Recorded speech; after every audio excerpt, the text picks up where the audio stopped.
you know, we we could talk about a lot. We could talk about a lot of stuff, right? Hmm. You just listed like a few things that we could talk about. So it's like, how do you figure out who your audience is gonna be and what they're gonna want to hear? Like, Okay. what's that No, that's process? good. That's good. That's good. That niche.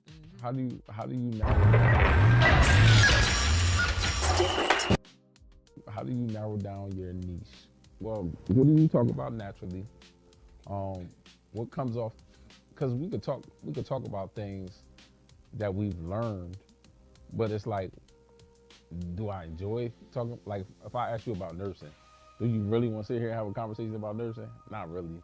Not like all the intricacies. You can talk about experiences, Right. which is different than talking about that the fine minutia of the NCLEX and all the things that you got to go. And it's like that's almost pain to the brain. Like I don't want to think about them hard hours I had to take studying and all this other stuff.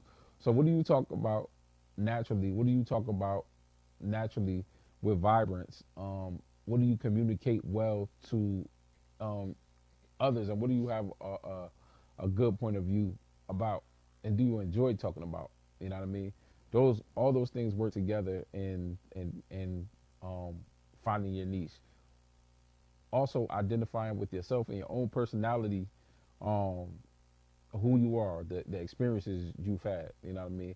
For me, I'm a former athlete uh, that transitioned to journalism, dabbled in acting, had all these different experiences in the entertainment world, that often blend athletics, entertainment, being a photographer, and all these things that open all these doors for me. So for me, um, I call my podcast the most diverse podcast you'll see, because you might see me interviewing somebody, the best cricket star in the world one week, and then I might be interviewing somebody who been on the best man. You know what I mean? So you know what I mean? And then might be interviewing somebody who did a Super Bowl commercial. Who knows? You know what I mean?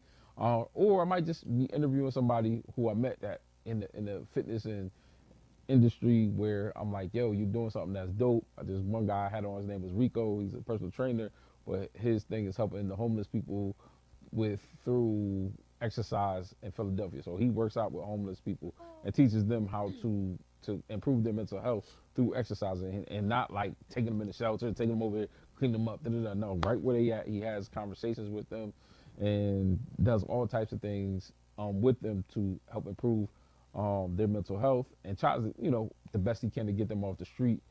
So it's like, why would I restrict myself